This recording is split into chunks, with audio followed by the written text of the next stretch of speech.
This episode of the Flush Podcast is brought to you by Walton's, Nutrisource Pet Foods, Illuma Trailers, and by Onyx Hunt. My guest today is Renee Tomala. At Renee's side is her living, walking miracle dog named Quill. On their final hunt last December, Quill took an unthinkable fall. At the time, none of us were sure that he'd survive.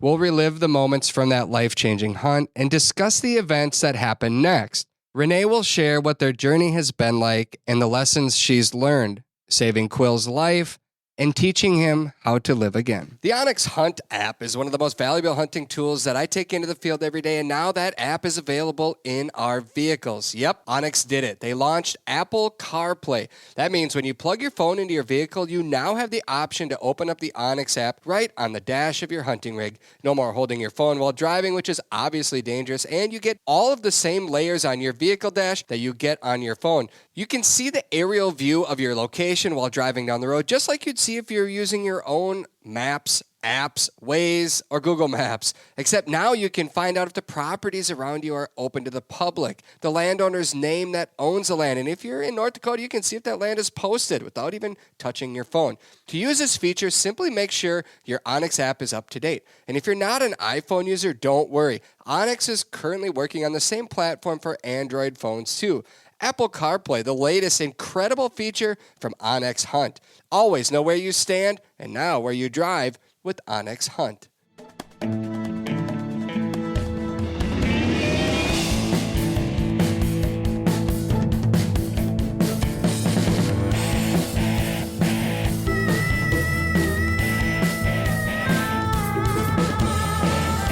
Welcome to this week's episode of the Flush Podcast. I'm Travis Frank. I'm your host. Brandon Morton is our producer. Brandon is not here today, but Renee Tomala is, and her dog Quill is right next to her at her side. What a joy it is to see you again, Renee, and to see Quill. Likewise, and to have Daisy and Quill running around is amazing. The second those two saw each other, it's like oh, my bud's back.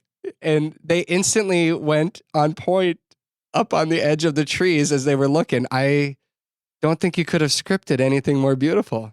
No, and right now they're at the base of my chair, laying as close as they can get to each other. Are they serious? Oh my goodness. It's a little bit, it's kind of emotional. I haven't seen Quill in 5 months. And the last time I saw Quill, I didn't think or know if I'd see Quill again. So this is obviously just an amazing day.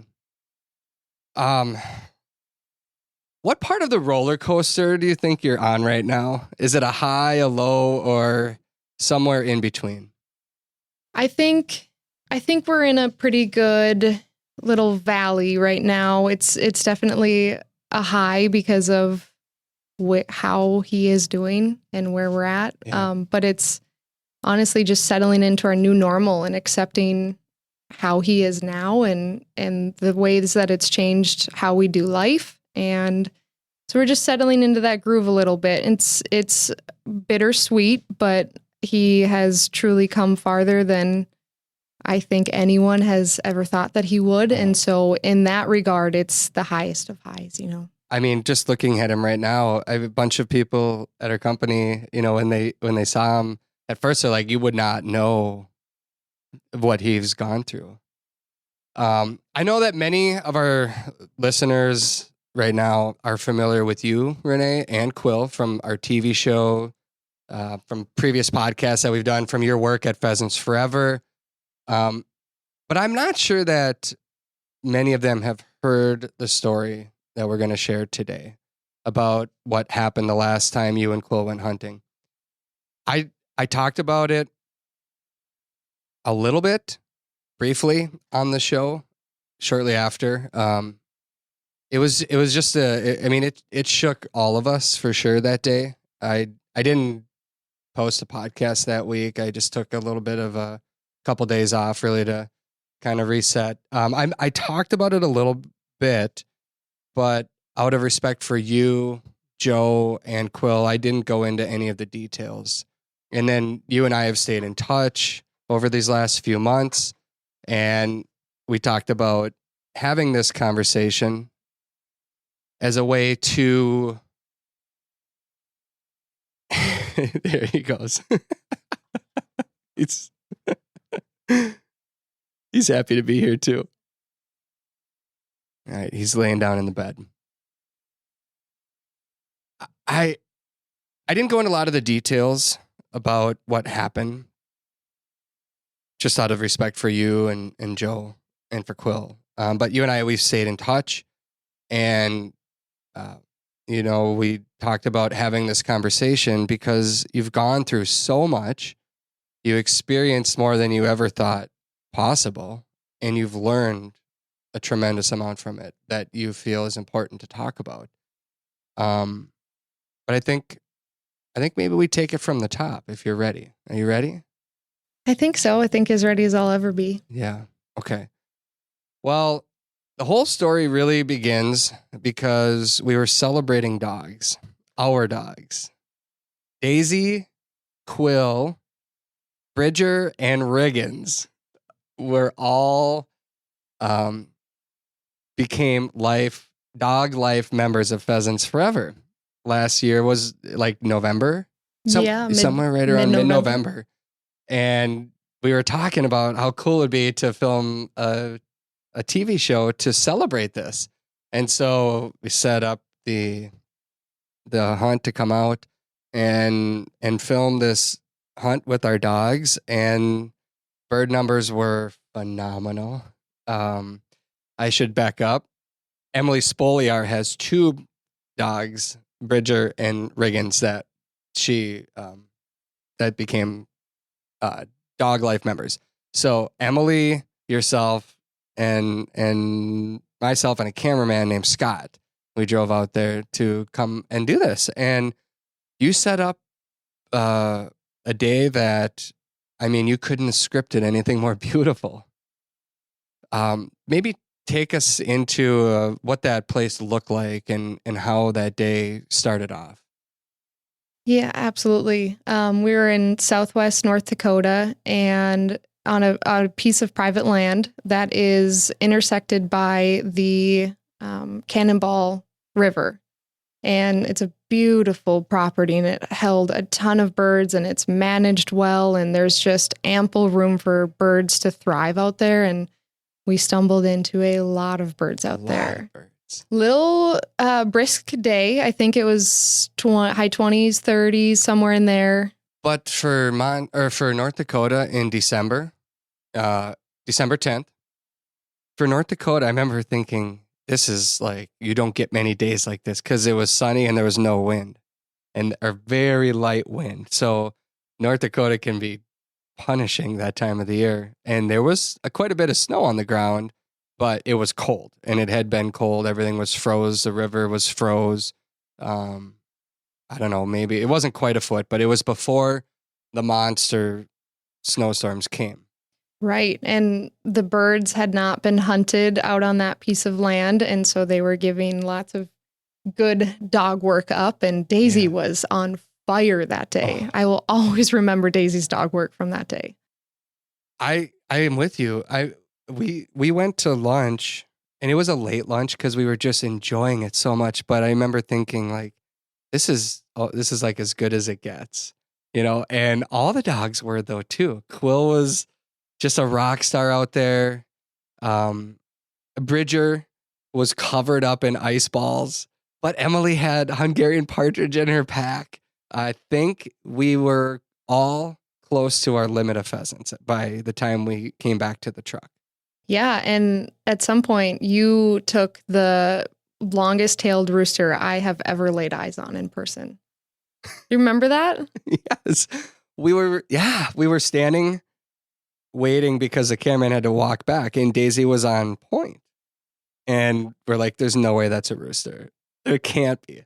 So we waited like 5 minutes, and then we said, well, let's go see if it's still there, because the cameraman had not come back yet. So we thought, well, she's been holding. And so we walk up there, and picture perfect point, picture perfect flush, just a massive, massive rooster gets up one shot, bird goes down. Like, I mean, that was our last flush on the way back to the truck. And we're like, if it ends right here, it doesn't get a whole lot better. We had a tailgate lunch, and just we're riding a high. I think it's fair to say. Like that was. Do you remember it any different? I just remember it being like, oh, this is so spectacular. No, that's exactly how I remember it. And actually, which we're getting into, but the moments right before kind of my world got flipped upside down, I remember standing there before shooting hours ended, just being completely content, taking it all in with my feet in one place, just taking a deep breath and just being thankful for that day because it was incredible. Yeah, it truly was.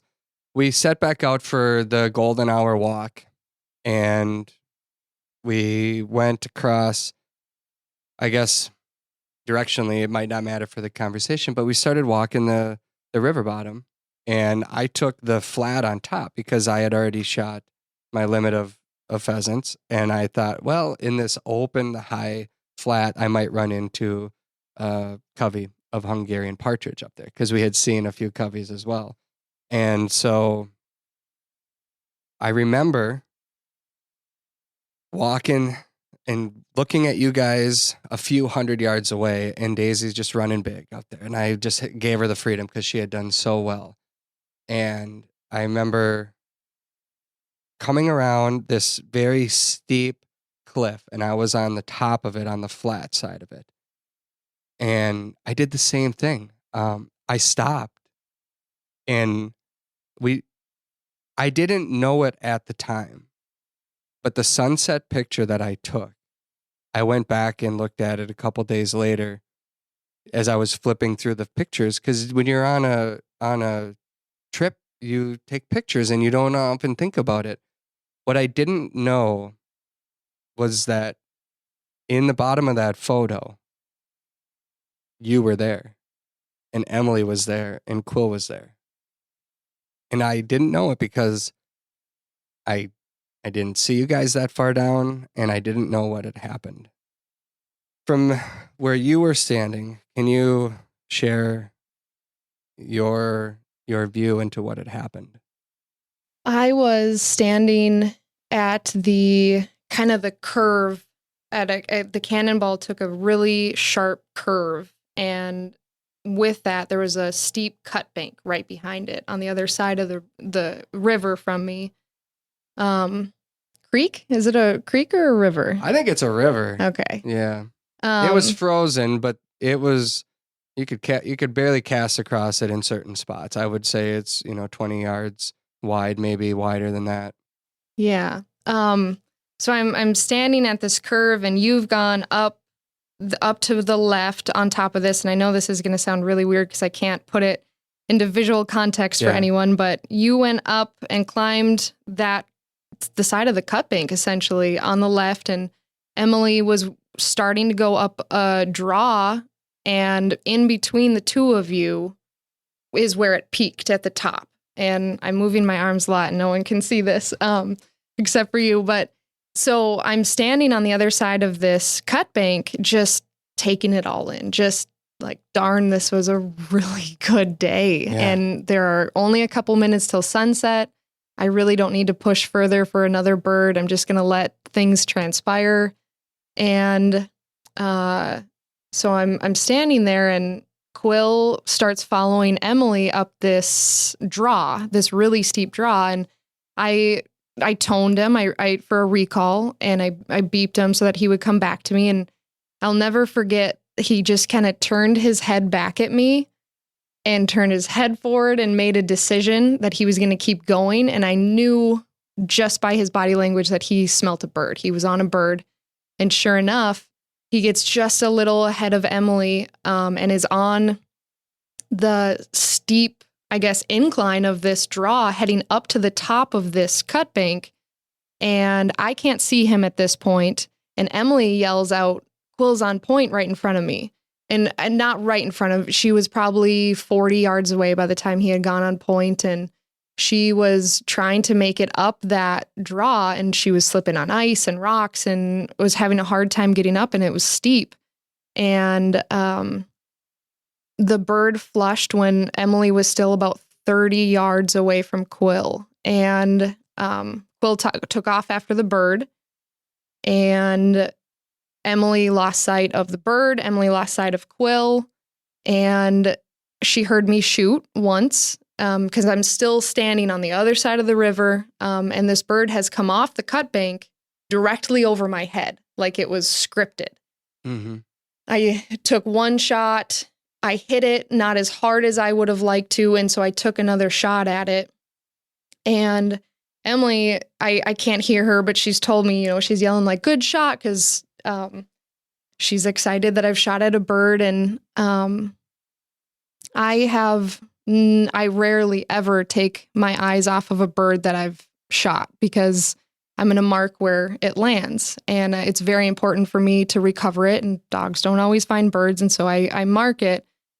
But it's very vivid in my memory that bird is mid-fall. I've hit it very hard on that second hit. Mm-hmm. It is falling dead.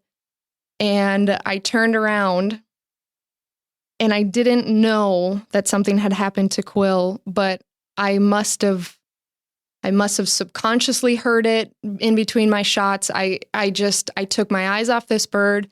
I whipped around, and at the bottom of the cut bank, Quill was laying on the ground across the creek from me. And I didn't know what had happened, but I put it together pretty darn quick. And he was just laying there, and I could hear him yelping. And it's funny, the things that you remember, but the first thing I did was I ripped my ball cap and my stocking cap off and threw it. And I threw my gun with the other hand into the snow and just took off across the creek for him. And it was, you can see my footprints in your photo running straight to him across this creek. And I just, again, gathered what had happened, and his front left leg was completely snapped in half below the elbow, which was gruesome. I've never seen anything like that, but I knew it was bad because that was not the most alarming thing wrong with the picture. And I screamed as I was ripping my hat off. I remember screaming, Quill, just very, very loud. And Emily heard that and came running down that draw to me. And she and I think, kind of looked at each other and caught eyes and realized that things were really, really wrong. And we both ran to him and met over him. And he was in a great deal of agony. He was, excuse me. He was writhing on the ground in pain and couldn't move. And, the corners of his mouth were pulled back and kind of sucking for air a little bit. But just in so much pain. And Emily and I kind of came to this, I think, silent understanding that, like, he's not going to make it out of here. This is it. And I just leaned over him, and I was in more or less kind of saying my goodbyes, because things were that bad, and there was no way that he was gonna pull through that. And I guess I've failed to mention the part that he's laying at the bottom of a 50-foot cut bank. Yeah. We didn't pull out the tape measure, but it's very steep. Very, very steep. And it was a straight free fall. I mean, it was a sharp enough cut in the bank where the erosion had taken place that he didn't touch anything on the way down. Yeah. And it was horrendous. It was a frozen, the ground was frozen too. So there was nothing to absorb any of the fall either. No, it was, I imagine it was obviously a very hard hit. And one thing out of all of it that I am very thankful for is that I did not see him fall. And Emily did not see him fall, because I don't know that I could have handled that, because I replay that situation all of the time. I mean, it really sticks with you because it's one of your biggest nightmares that you didn't even know was possible. And not having seen him fall was oddly, it's a blessing, I guess. And I don't know if he launched himself over after that bird and didn't even know that the cliff bank or the cut bank was coming. I don't know if he got to the edge and teetered, slipped. I will never know, but I just know that he ended up at the bottom of it. Yeah, I mean, you go from a flat, I mean, from the top. So I'm at the top, and I'm probably 200 yards out into the middle of the open on top. So I heard a gunshot, but that's all. And then from the top, it's snow. There's some brush there where the bird obviously came out of. But like you said, it couldn't have been any more vertical, basically. If he was moving at 1 mile an hour, that's fast enough to fall straight. So I walked around, and in that moment, I had no idea. I took a picture of the sunset, and in the picture, a couple days later, looked at that to realize that you guys are sitting at the bottom over the top of Quill. And a couple moments later, I walked further down, and I happened to see you guys, and I knew instantly something was wrong. And I don't know if it was you or Emily, or maybe it was Scott, the cameraman, but somebody yelled, "Get the truck. It's Quill. We need the truck." And it was about a half a mile back to the where our vehicles were parked. At least, maybe a little bit more. So I had Daisy, I had Riggins on that one. Emily was running her setter, Riggins, I believe, that night, right? So they were up on top with me. Riggins, I've never handled him before in any way, but he was right there. And Daisy and Riggins and I, we went straight back to the truck. Riggins hopped in Emily's car. We came back down with my truck. And then from the drive through that property, I think I could get us about 200 yards away from that cliff. And by the time I got back, you and Emily had started to carry Quill up. But it was so steep that I just remembered seeing all of the mud that you guys had all over your bodies, and the pure exhaustion and the shock had set in. So Quill's in a state of shock at this point.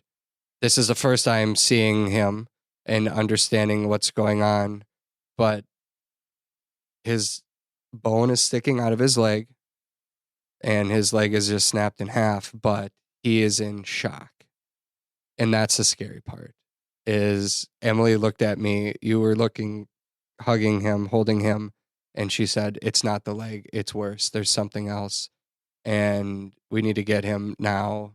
And so I don't remember, so I still had my vest with. I remember cleaning up my vest so that I could use it if needed. And I remember putting Quill in my vest and then wrapping him around so his legs were wrapped. His stomach was facing my back, and his legs were wrapped around me. And then you and Emily pushed my backside to keep me from falling backwards down this cliff to get him up. In hindsight, maybe we should have gone around, but in the moment, you're kind of like, you guys already got him up.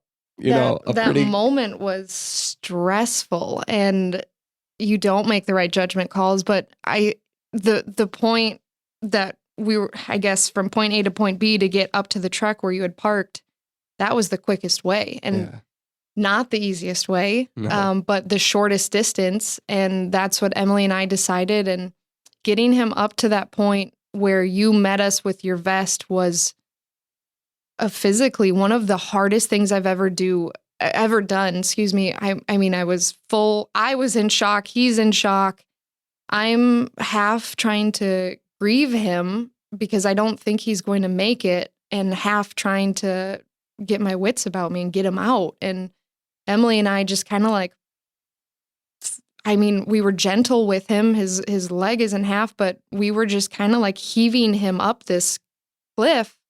And it got so bad that we were slipping, and we took turns. Like we'd get him to a point up above us, and I would hold him in place with my arms above my head until she could climb up and scratch her way up above him to hold him there.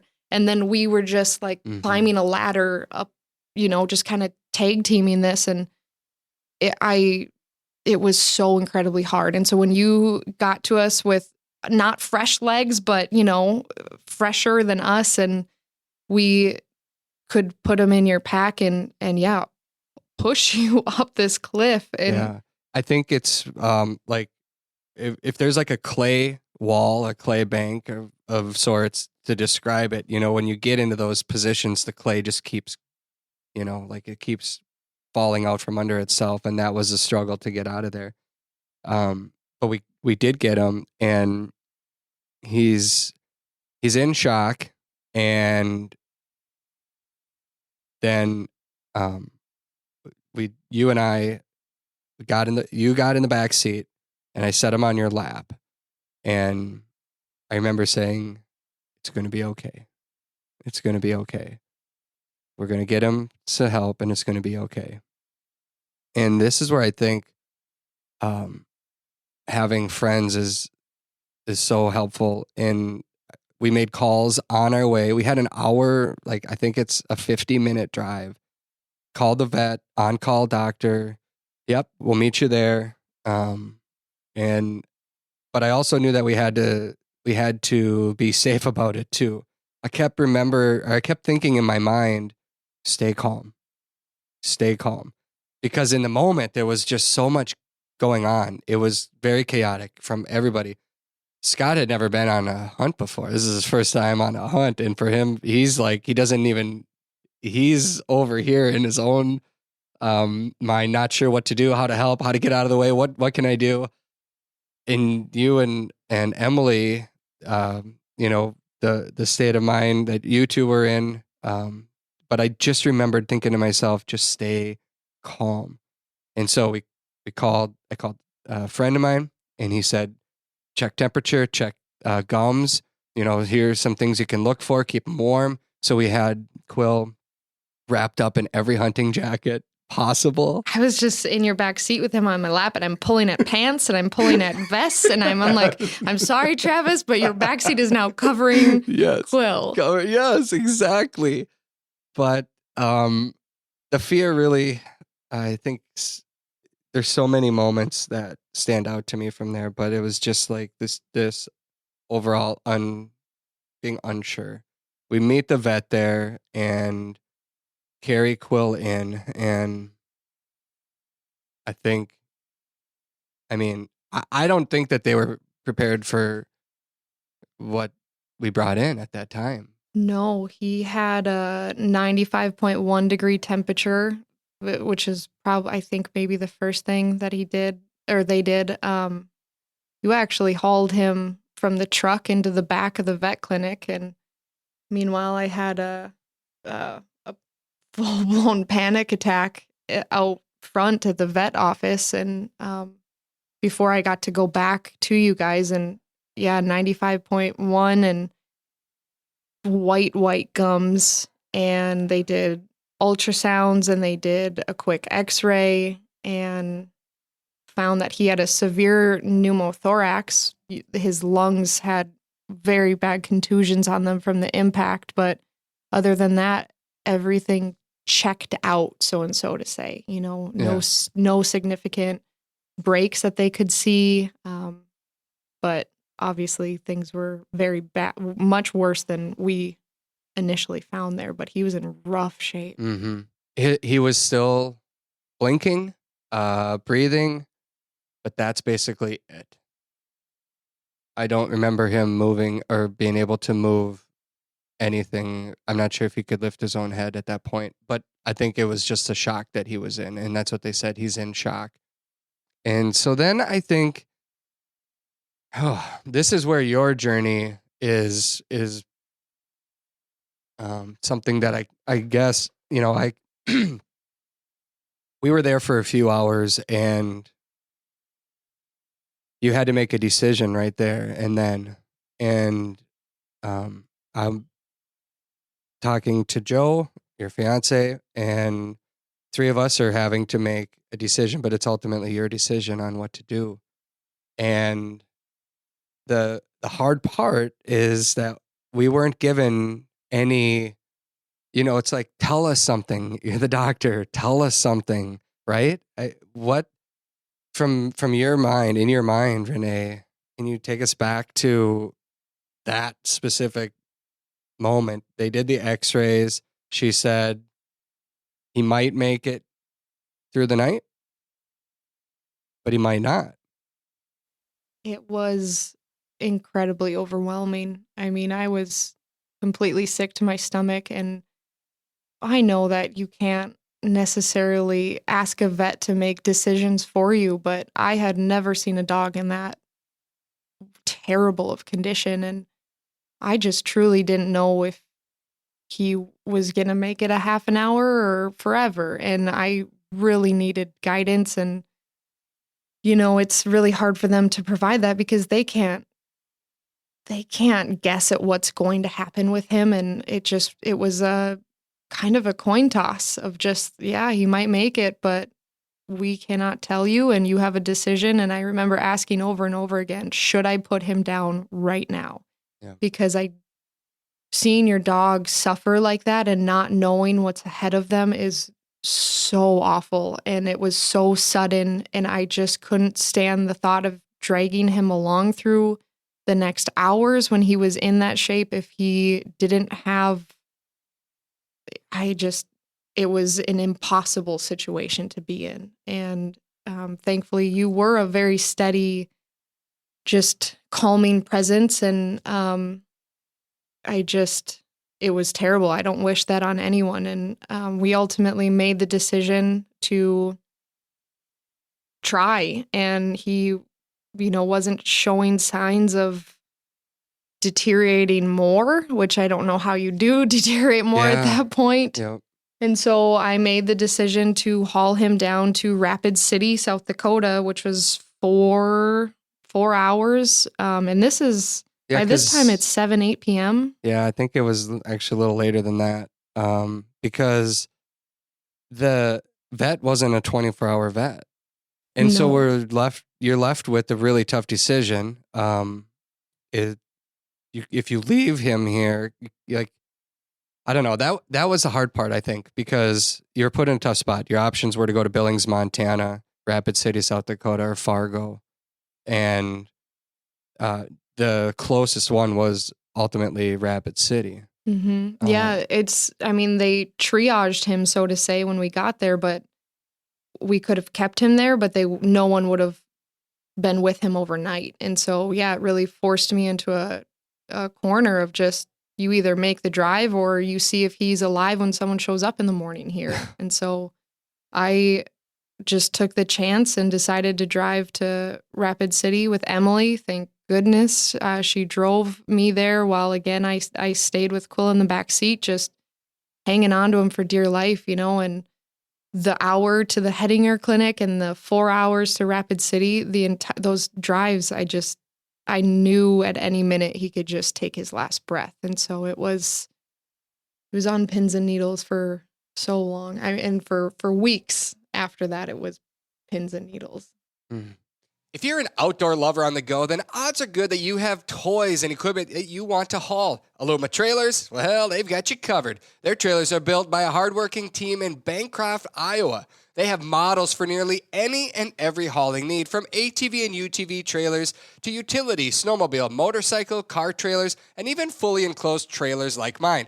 Trust me when I say that Aluma Trailers tow like a dream. Their trailers are constructed out of lightweight, strong, corrosion-resistant aluminum, and they are 100% maintenance-free. Plus, they come with an industry-best 5-year warranty. Visit alumaklm.com to find a trailer that fits your needs. I love my dog, and like you, I always want to make sure that she has what she needs to stay healthy year-round and perform at her best in the field. That's why I feed Daisy Nutrisource High Performance Dog Food. Nutrisource dog food comes with their Good for Life system that includes 4 key ingredients that work together to support gut health, heart health, and the overall well-being of our dogs. I have complete confidence that my dog has all of the nutrition to excel in the field and make it through a rigorous hunting season.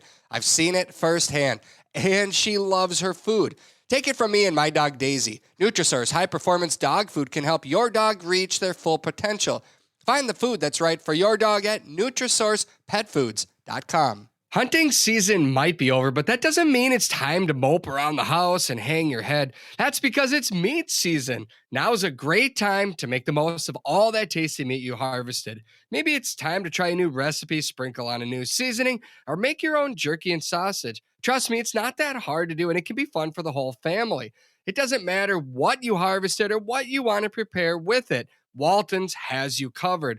Walton's has everything but the meat. That's their motto. Waltons.com has everything, and I mean everything you need to process and prepare your meat.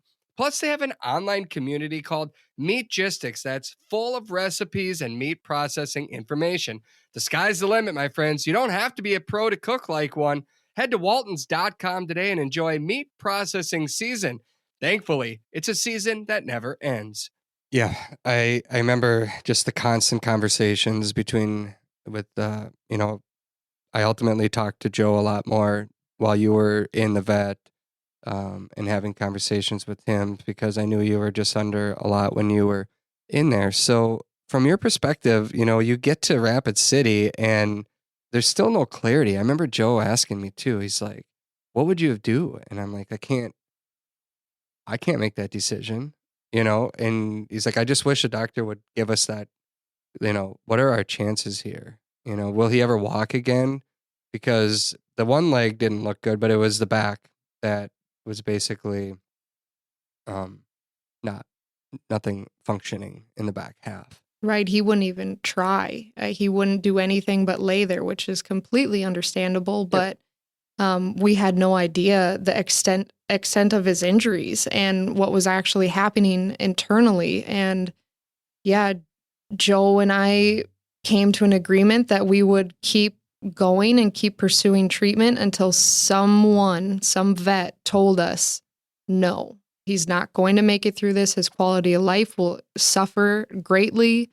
And so we agreed that we would keep trying until someone told us, don't.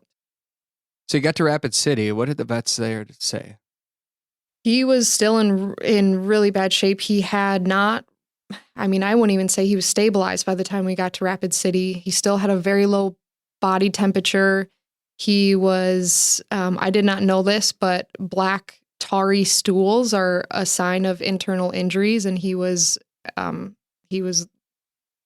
relieving himself of that type. Mm-hmm. And, but they looked at him. His front leg that had the open fracture had been wrapped by the previous clinic.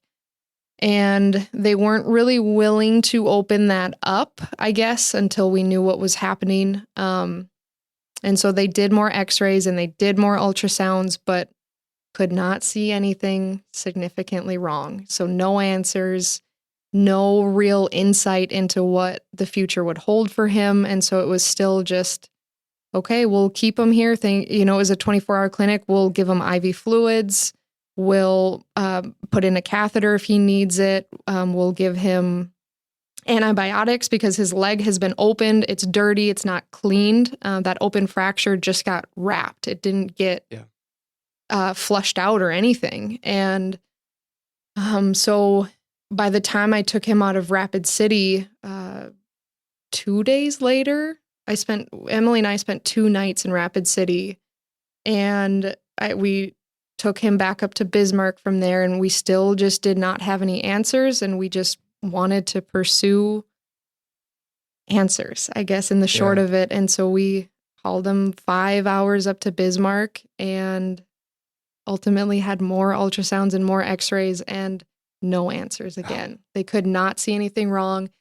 And there were so many points, Travis, that I just remember feeling so scared and that his life was just hanging in the balance because it was okay, he has to make it through 24 hours. There's a 50-50 chance he's not going to.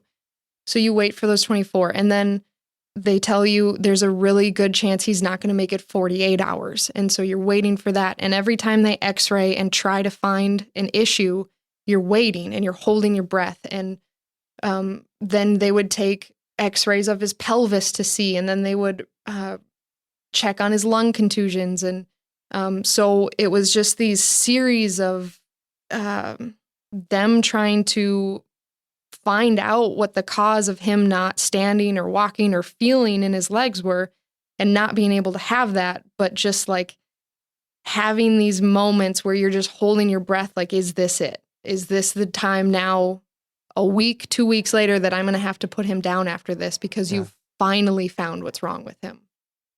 Why couldn't they give you answers? I guess what it came down to was him needing special imaging, which is ultimately how we ended up at the University of Minnesota. They are one of very few clinics that have MRI machines for them for that advanced imaging. And he had fractures on his spine and 2 of his spinal vertebrae at T3 and T4. So actually up between his shoulders, like between his shoulder blades. And it was on the underside, the inside. Yeah. So not on the top, the ridge of his spine, but underneath is where those fractures were. And they were able to see that he had a really bad spinal cord shock as well. And so his spinal cord had been severely bruised by the impact, and it releases fluid basically, and the spinal cord absorbs that shock. And so it basically came down to the imaging capabilities, and it's either like Colorado or Minnesota.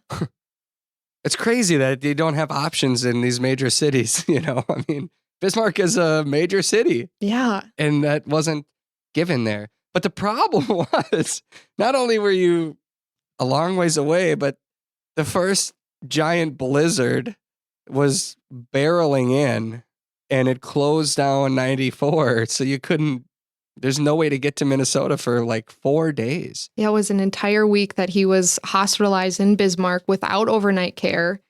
And he was ripping out his urinary catheter. He was ripping out his IV catheter nightly. He was eating their crate pads. It was, I mean, he's Quill. Yes. Like, at the end of the day, it's still Quill. And so the mind was still there. He's still going. And he was ripping these things out, which obviously is very painful. But yeah, a week we were in a holding pattern waiting without answers to get him to Minnesota. Just the worst timing. Yeah. Gosh, I know. We'd check in every day and we're like, nope, can't go yet. Can't go yet. Like, if you get him here, you got a place to stay here. We're an hour from the U of M, you know. But I remember Joe getting there and sending me a text. You got there on, it would have been Saturday, or was it a Sunday? It was a Saturday afternoon. The interstates opened up Saturday morning at like 8 a.m. and we hit the road probably 20 minutes later. This is 7 days after the fall. And you made it to the U of M only to find out that you can't do this until Monday. No, the neurology department was not active open over the weekends. And so we had to wait for his consult until Monday, but they could take him in, they could do initial assessments of him and keep him, but you're talking very hefty price tags at that point. And that's not something that we had expected to encounter. And so we waited till Monday when neurology could see him, but then the surgery department also had to see him. So we're waiting for a couple moving parts. And at this point, his leg is still an open fracture. Was it still the same? They had changed the bandage a couple times. Because it wasn't like it was prepped at all. I kept thinking every day, every hour goes by, like the chance of that leg ever being put back together goes down and down and down. Yeah. I would have been losing my mind if I said, at least fix that. But nobody wanted to say fix that, because the question of will he ever be able to move anything in his body again was still the most important question, right? Yeah. And, not only the integrity of that bone and being able to put it back together, but the risk of infection is sky high at that point because it's not been flushed out. So he's got dirt from that creek bottom still in there and whatever else still wrapped up in his leg. And so he was on crazy antibiotics. And essentially, without those answers, Joe and I had to contemplate quite a bit what our steps were going to be. And when you're talking about fixing a leg with a plate or even amputating, it's a really big surgery. And we don't know if he's ever even going to be able to walk again. And if he cannot walk on his back legs and we amputate his front leg, I'm not doing that to a dog whose favorite thing to do in this whole world is to run like his paws are on fire. Yeah. And not only that, but I guess we did have to wait too. His pneumothorax needed to clear up. So the contusions on his lungs were so bad that it took time for those to heal. And there was a really good chance that he would not have made it out of anesthesia alive, given the state of his lungs too. Really? And so he couldn't withstand that surgery for a while. But ultimately, we waited a long time until his MRI results came back. And they gave us a percentage of chance of him returning to life as a normal dog. What were the percentages? 60%.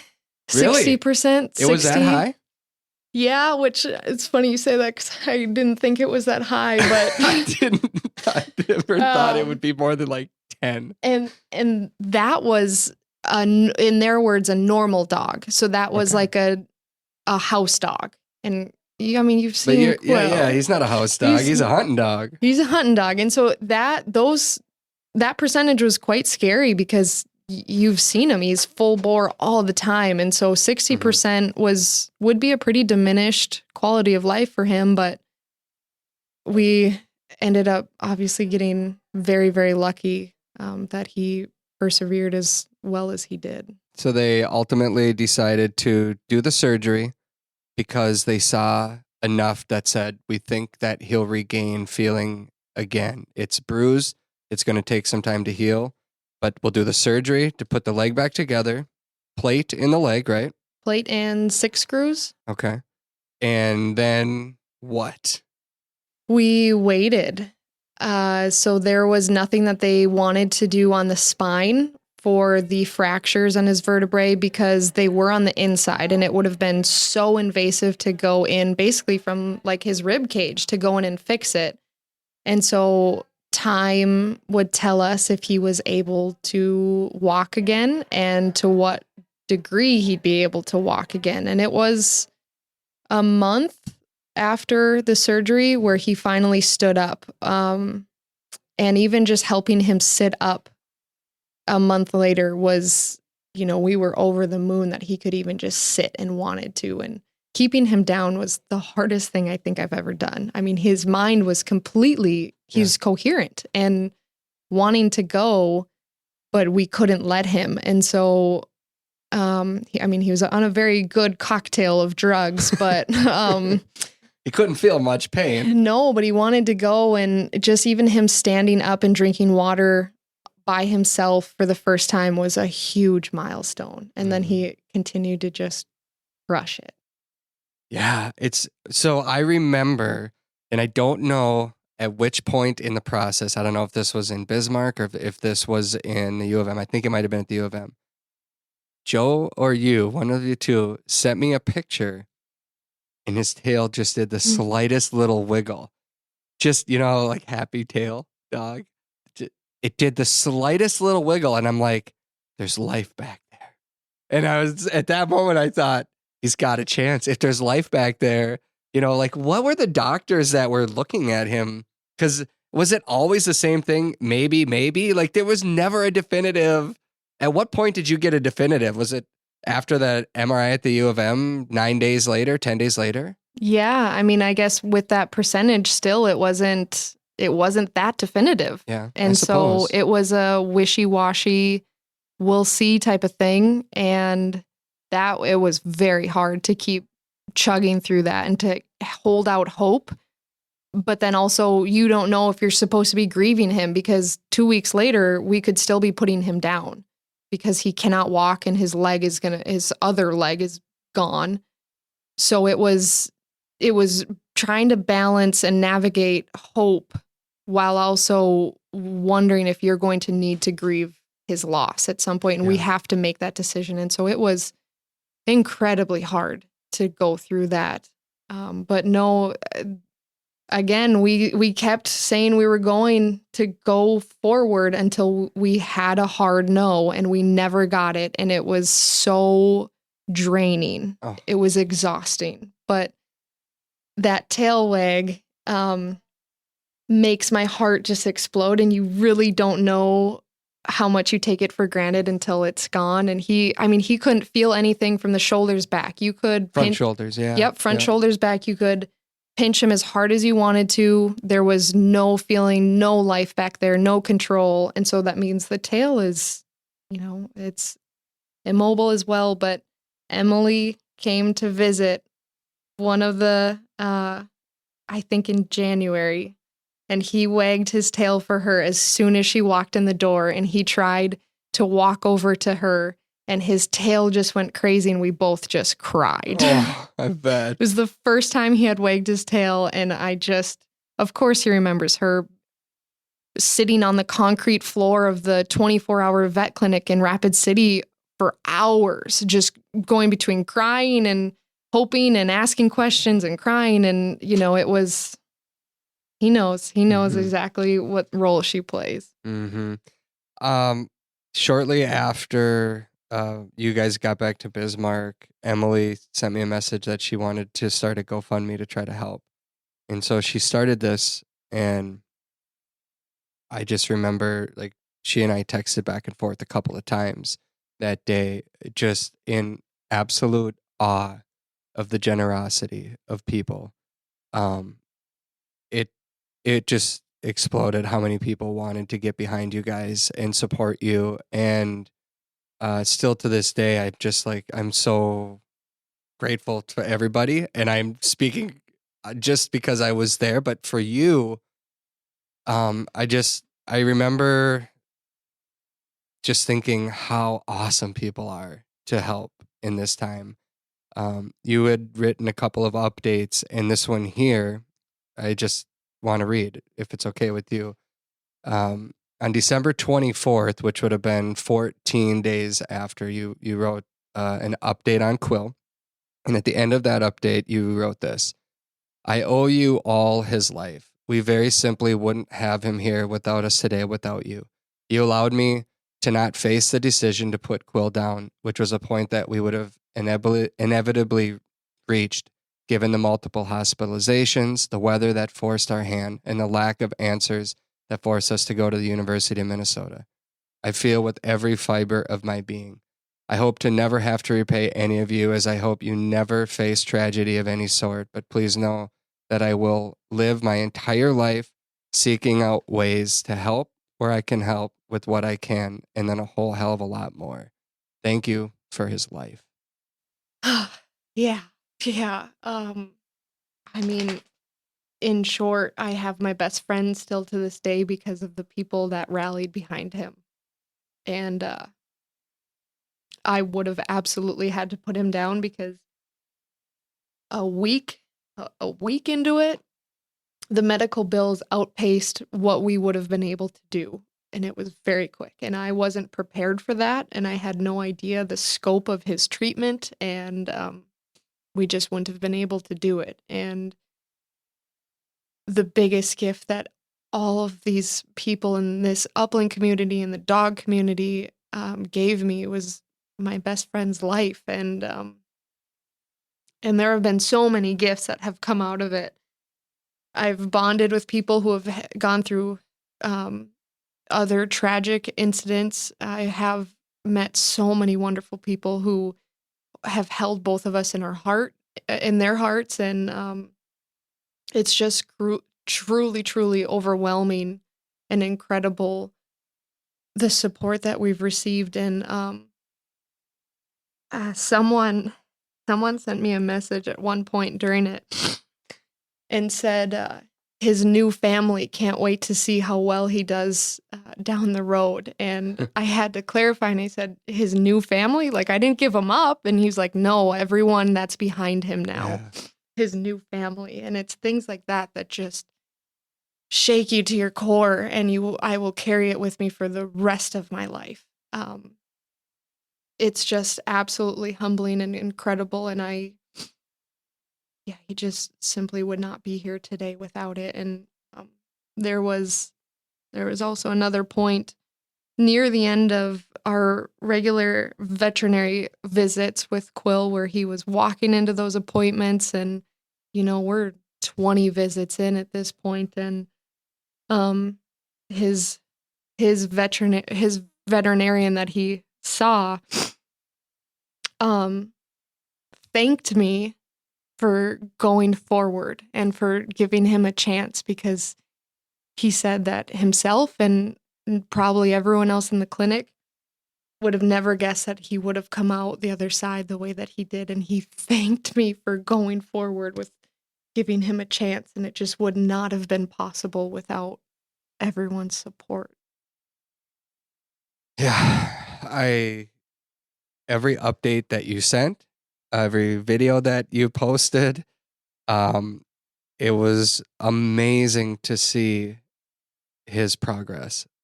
And I still can picture what it looked like the day. And I thought to myself, I don't think he makes it. Being there and seeing him, I didn't think he was going to make it. And so, my goodness, I'm so glad that that you powered through and gave him the chance to fight through. But mentally, emotionally, I know it was exhausting on you, because he can't move, he can't go do things his mind wants to, but he can't. He had to stay down for 8 weeks, and that's hard to imagine. Keeping your dog down for 8 weeks to lay there, not move, not get up. That's everyone who's listening right now has a dog, most likely. And I'm pretty sure none of you would say it's possible to keep your dog down for 8 weeks, but his body needed the time to heal. You gave him that. You gave him the chance. And now he's rewarding you because he's running around. He's still not 100% based on where he was prior, but to see him running is unbelievable, Renee. Like, when you send videos or you post them on your Instagram page, or you send me updates, like, the word that comes to mind is joy.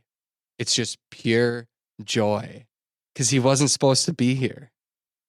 Oh, I would have wagered against him probably from the beginning, because the odds were so heavily stacked against him, and he beat all of them. But he does bring me pure joy just by watching him walk or run around the yard and just be a dog. And, God willing, we have a hunting season ahead of us in the fall. But I know. I just keep thinking, imagine what it's going to be like when he points a bird for you again. How powerful that's going to be. I want to be there. I wish I could be there. I don't think I'm going to be there, but I wish I could. You live a long ways away. Yeah. But oh my goodness, just to see him back out there doing what he loves more than anything. So it's been 5 months, roughly, since his fall. And is he ahead of schedule? What are his visits like now with the vet?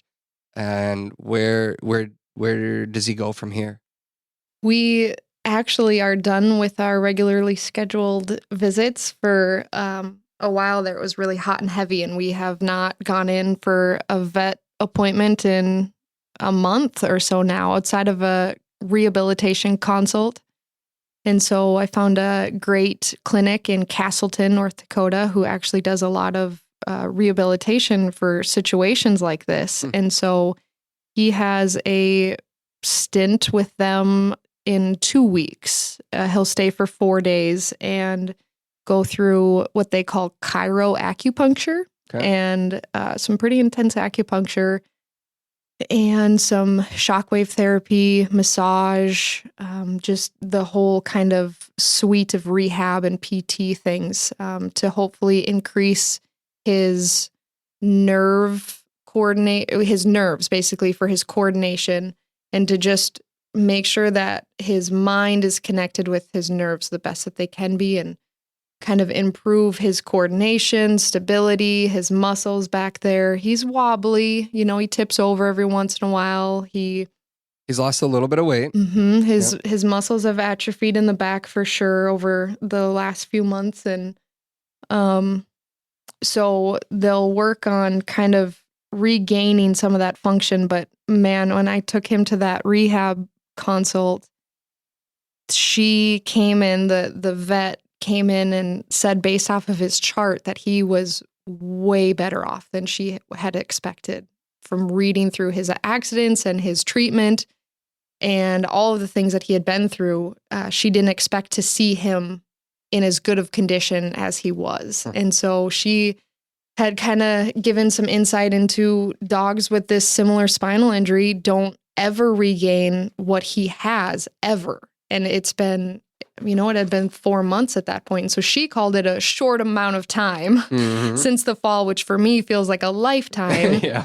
But it was really, really nice. It was the first time that we've had his injury put into perspective. And it's really easy for you to have your head down when you're in the trenches and just to you're just kind of trying to get through day by day. And you're like, yeah, he hasn't really progressed to what he has been before. And then to have someone in their medical opinion, professional thoughts say he's doing phenomenal. And it's like, okay, I can finally breathe a little bit, And so hopefully he'll still regain a little bit more. I guess they have about 9 months to recoup any of the functions that they've lost. And that's their window, is about 9 months. So he's in really good shape to get there. Can you look at, week by week, the progression and still see him progressing at this point? I think so. Some weeks are a little worse than others, where he's a little bit more clumsy or weak. Kind of depends on what's... We got more dogs in. They just escaped the office. I don't know if somebody got the door, but maybe one of the dogs did. Dogs are loose. They just jailbroke. Good for them. So yeah, I can still see it, and he's getting muscle definition back in those legs. And the more that he uses them and kind of challenges his mind through some of our PT exercises at home, he's regaining some of that stability and control over his legs. Okay. So is his leg then, is that the plate in there? Is there any concern about that at this point? Not anymore, thank goodness. So there was for a very long time. I remember that, yeah. For 2 months, I think, there was concern about infection basically being embedded under that plate where, I'm sure his leg was just a breeding ground for bacteria for sitting for 2 weeks with all of that dirt and stuff in it. And so it was a very good chance that he was going to have that plate taken out at the end of 2 months with the screws because of infection or because of the screws loosening. Did that mean that he would have to amputate? Not necessarily. 2 months would have given it enough time for the plate to have done its job in healing the radius. Okay. But unless things got really bad, basically if he had gangrene. Well, it just blows my mind that, was it 13 days or was it 14 days from fall to when they put it back together? That bone was exposed. It was sticking out. Yes, that sounds about right. It was the 20th, December, maybe 10 days. It was December 20th that he had his surgery. And I think we took him home on the 22nd. Well, we got stuck in Minneapolis because of another blizzard. Another blizzard. Blizzard after blizzard, yes. Yeah, so about about 2 weeks. Mm-hmm. You'll never forget this experience, ever, ever. What have you learned? This is an important part of our conversation here. You've learned so much. What have you learned? What's your biggest takeaway? Or is it a variety of things? It's actually a lot. There are things that I wish we would have done differently in the field. There are things I wish I would have done differently during his veterinary care. There are better ways that I could have been prepared, more knowledge I could have had hindsight's 2020, Yeah. so it's easy for me to look back. But there's a lot that can be gleaned from this, and that's my primary goal now, that he is, we're okay now, to share, so that if it even helps just one person and one dog, that is worth everything to us. So Yeah. it varies a lot. I think the biggest lesson for me, just because he did end up this well, is being able to advocate for your dog in their veterinary care. And He smells a turkey fan. Good for you, Quill. tell Scott I'm sorry. Okay. So I truly think just being able to advocate for them and make sure that you feel comfortable getting the right care and proper care for them. And it can be really hard. It can feel impossible, but second opinions are worth their weight in gold sometimes. And we had quite a few hiccups along the way where we had bad advice from doctors and a kind of a lack of care or quality in care. And it made a very stressful situation so much worse. And so just not to have tolerance for that and to find a vet that you feel very comfortable with, pursue those second opinions, and kind of just be able to be the best advocate for your dog.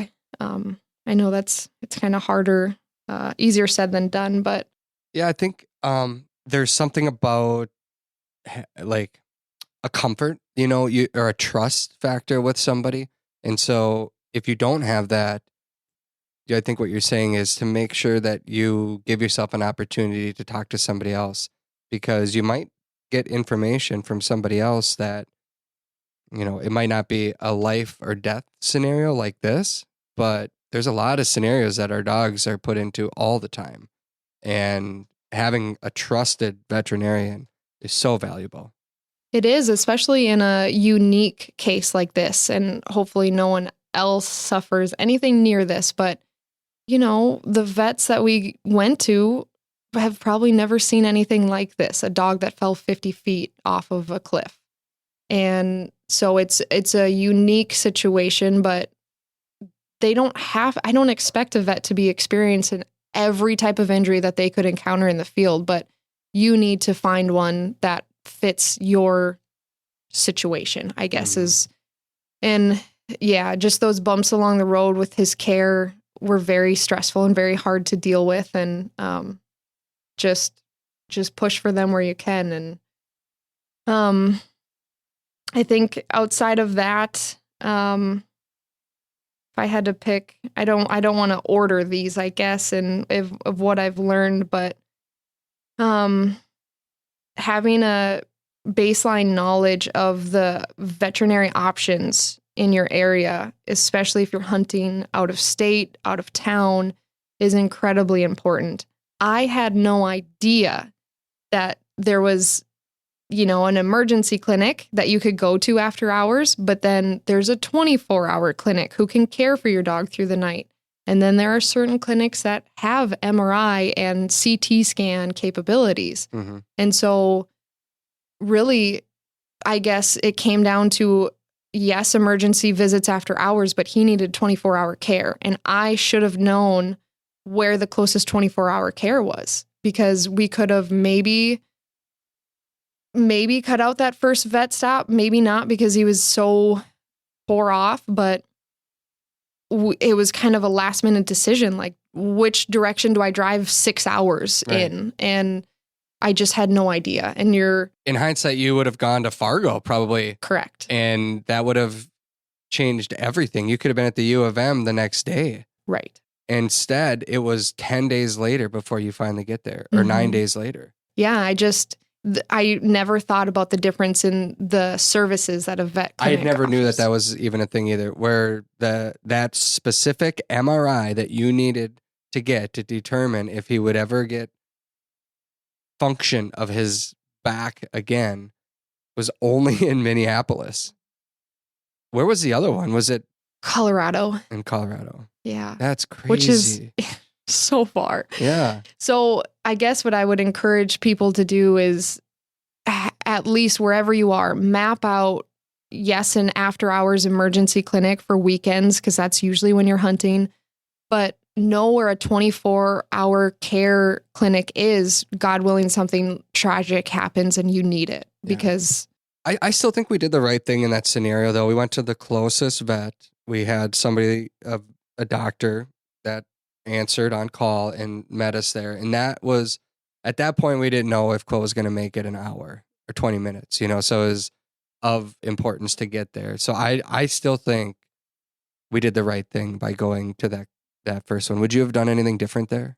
I don't think so. That first pit stop I would have kept. It was probably just the next, probably instead of driving to Rapid City, I would have gone to Fargo and been a little bit closer to home and a little bit closer to the services that we needed, which we couldn't have assumed that he even needed those. Yeah. That imaging, but just knowing what's available and what those clinics are capable of is huge. And I think we've both shared this before, but also having their vet records handy with you, because if you're after hours or on a weekend, there's a good chance, especially if your dog has special requirements or needs, you should have those records in the glove box of your truck or in your first aid kit so that you can share those. Yeah, certainly. I think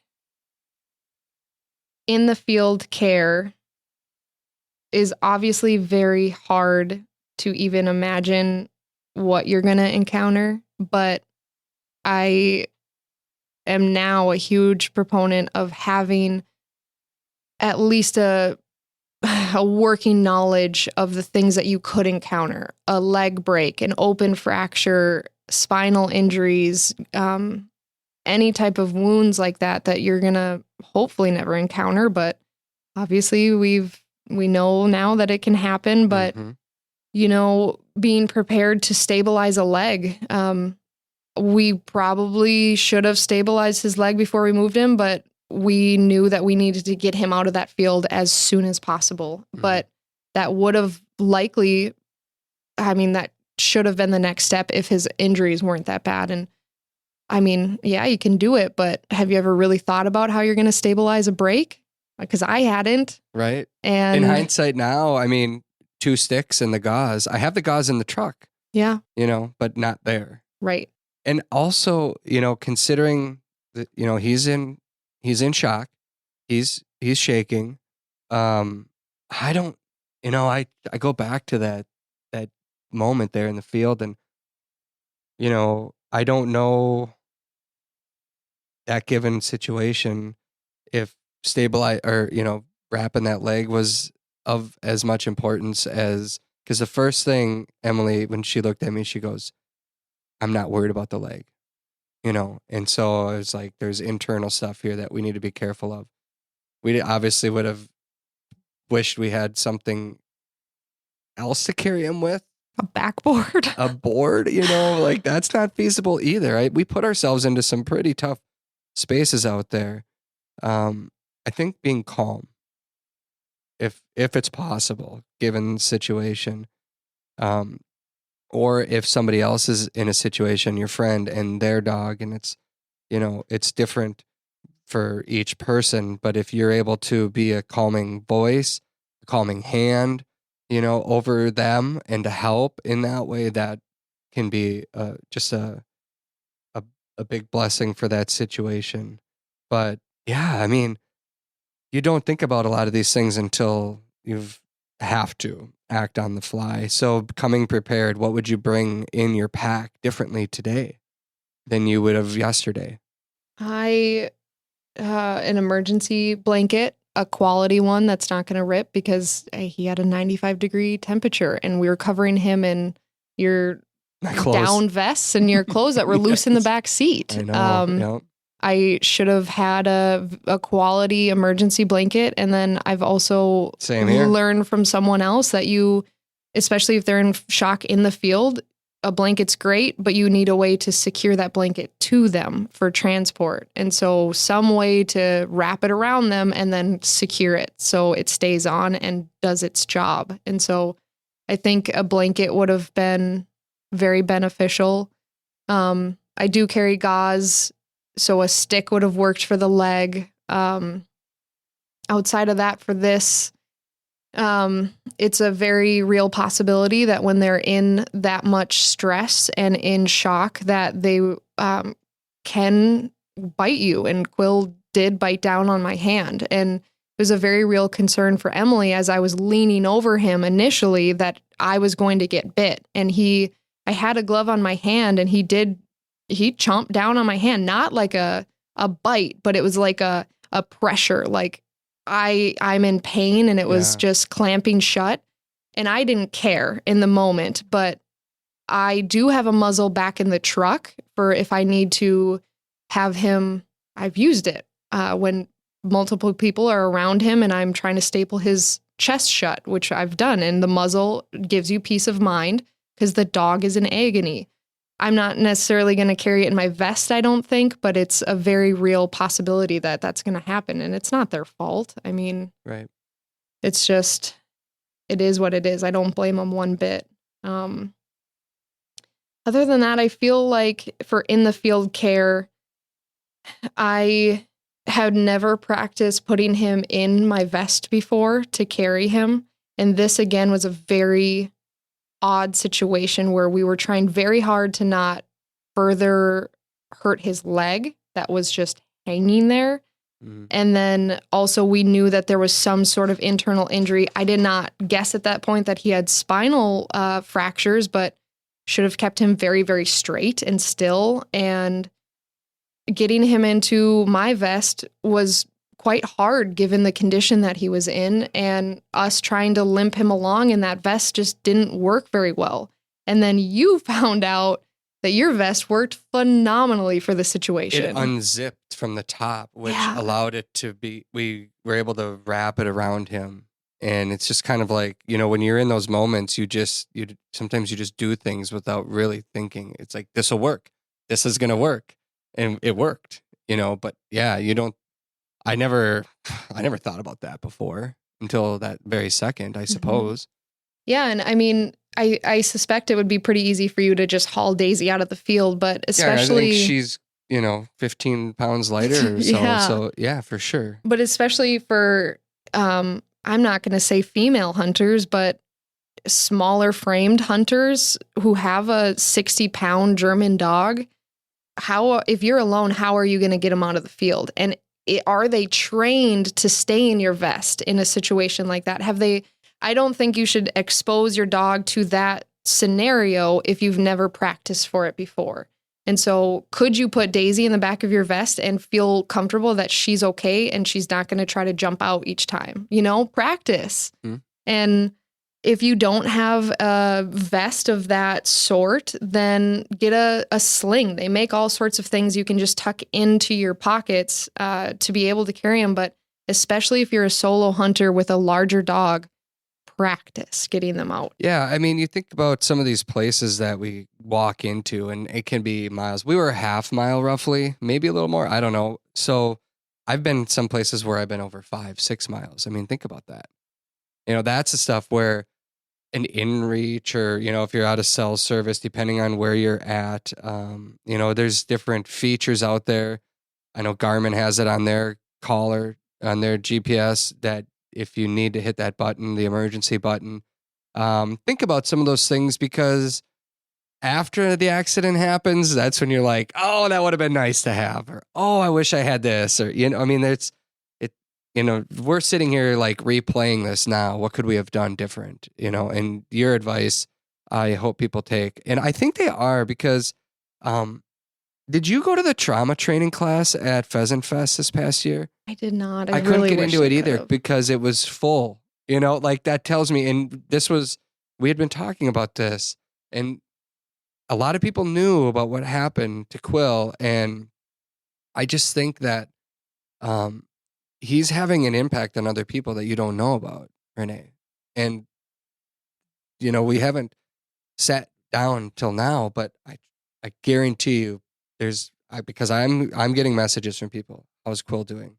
You know, is Quill okay? How's Renee doing? Things like that. They care. They're wondering. So they're out there. And I know they're listening right now. And there's people listening right now that have financially supported Quill too, and you and his recovery here. But they are wondering what would happen if they were in your shoes, And so that's why this this class fills up instantly. And the trauma training, like what happens to your dog? How are you going to help your dog in that situation? Because it's very real. It is. And I truly appreciate the people that have reached out and said, right after Quill's accident, I bought a harness to carry my dog out of the field Really? and I'm Yeah. practicing. Or they've taken out pet insurance since then because I have found out how devastating this can be. And Mhm. so pet insurance can help mitigate some of that. And that's not something I had for Quill. Is it something I will have moving forward for my dogs? Absolutely. What have you researched as far as pet insurance had he been covered prior, would they have covered all of the surgeries and all of the expenses, or what does it cover in a hunting dog? I'm not even too sure. I haven't done my due diligence in looking yet just because maybe it was wrong of me to assume, but when we were in the thick of things of his kind of recovery, I just assumed that no one would take him. Nobody will take this dog. No. And so, you just like For better or worse, buddy. It's not just you funny. and I. Oh, it's so bad. But I just, you don't even think about it until months down the road. And so it's something I still need to look into. But gosh, I would hope that if there is an accident, it's not. I think they do cover preventative care, some checkups and immunizations and things. But it's pre-existing conditions. I don't know, but accidents, I would sure hope so. Yeah. At least ask those questions when you're looking for insurance on it. Yes. Yeah. Are there any other things that you've thought about over the last few months that you've really taken away from this experience? I think having your dog be steady to a degree that you are comfortable with is incredibly important. And I'm not saying that it would have saved Quill from this injury, but maybe it could have prevented it if he was steady to wing flush and if he was steady to shot. Maybe Emily or I would have still released him and he would have still ended up off the cliff after that bird. I mean, you truly just don't know, but you hear about situations where a dog has been shot, and I've seen close calls in the field where a bird is flying low and the dog is not steady to flush. And if your dog is going to break, you need to know now. I know you need to know what your surroundings are and what position you're putting that dog in and the people that you're sharing the field with. And if you feel comfortable about the shots that they're going to take if your dog is not steady. And so I've thought about that a lot. He was freshly 2 years when this fall happened. I just hadn't gotten there in training yet. He's a whirlwind of a dog. You can empathize with Daisy's oh, for sure. drive. And so it's a lot to get him just even toned down a little bit, let alone steady. We hadn't even focused on that. And so maybe it would have saved us a little bit. Yeah. I mean, yeah, I think, for this specific thing, it's hard to go back to that moment. But yeah, I remember Joe, he goes, that was one of the things he when we were talking on the phone too, he brought up, and I'm like, I can't speak to it. I wasn't there to see if that would have, but I do agree with what you're saying in that I've seen dogs break, chase that have put themselves in some very tough spots. And I know other hunters have lost dogs that have done that. And that goes to the importance of, the time that people spend training with their dogs and the situations that they're put in, for sure. Yeah, it's going to be a priority for us moving forward in his training. And I will ensure that the dogs that I do have in the future are are steady as I can get them, because I truly think it's important. And the what ifs are endless, Yeah, it for could have sure. played out a million different ways. I mean, even when we broke from our tailgate lunch and we're headed out into the field, I thought to myself, should I leave Quill in the truck? Because I had not run him for the entire week prior because I was traveling for work. And he had already put on, Daisy and Riggins hunted some of it. Quill, they had put on 10 miles already, because they're insane. He would have been so mad at you. You He can't go would back have. and say you would have left. But He was ready for it. I remember walking away from the truck, questioning myself, should I leave him so that I can still hunt him tomorrow and the next day and have him be fresh, not as miserable as taking a week off and then putting 20 miles on. He'll do it, no questions asked. Mm-hmm. But I remember thinking that and just like, no, he's going to want to hunt. That's what he wants to do. And if I would have left him in the truck, it would have never. So it's if you leave endless. I know you can't go back and do the what ifs, because you can do that for everything in life, and we don't want to do that. But I think there's definitely been some lessons learned. How about for yourself? Outside of the dog, what have you learned about yourself, and who's been your biggest supporter through this whole thing? Ooh, man, that's a loaded question, Travis. Mm-hmm. I think I have learned, I've learned a lot from Quill, just in his strength and the attitude that he maintained throughout it. He's just happy, and he's just stayed happy regardless of what happened to his body. And there's a lot to be pulled from that. And there's a lot to be learned from them in those types of situations. And I've learned that I'm a little bit stronger than I thought I was. I mean, looking at it a couple months ago, I was completely devastated and didn't think I was going to get through it. And we've pulled him through in the best way possible and in the best shape. So, but I've learned how to be a solid, calming presence for other people and for dogs. One of the best pieces of advice that I had gotten through this was from my very, very good friend and mentor and coworker, Tom Fuller, said, you need to maintain and suppress your emotions when you go and see Quill.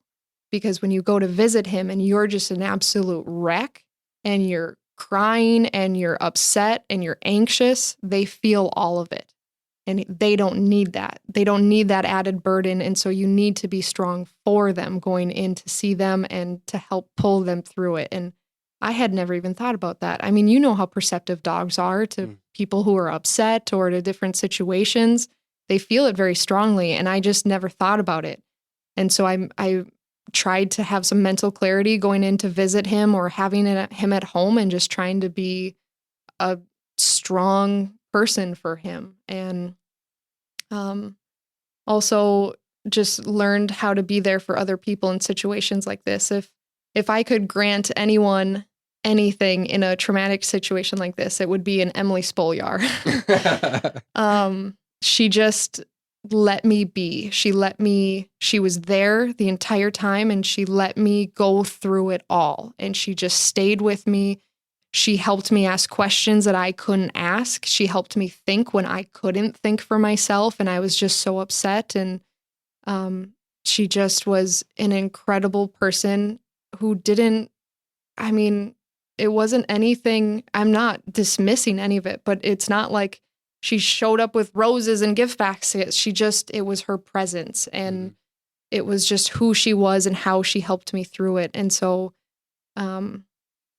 I hope I never have to do that for someone else, but to just let people go through it and just to know that you're there for them is incredibly important. But honestly, just everyone. I could not pick one person just because I've received so many amazing messages and thoughtful notes, and Quill has been spoiled to death and treats and stuffed toys. And the veterinary staff has been so amazing wherever we are. And it'd be way too hard to just narrow it down to one person, but it's really just the community that I am so thankful for. It's a special community for sure.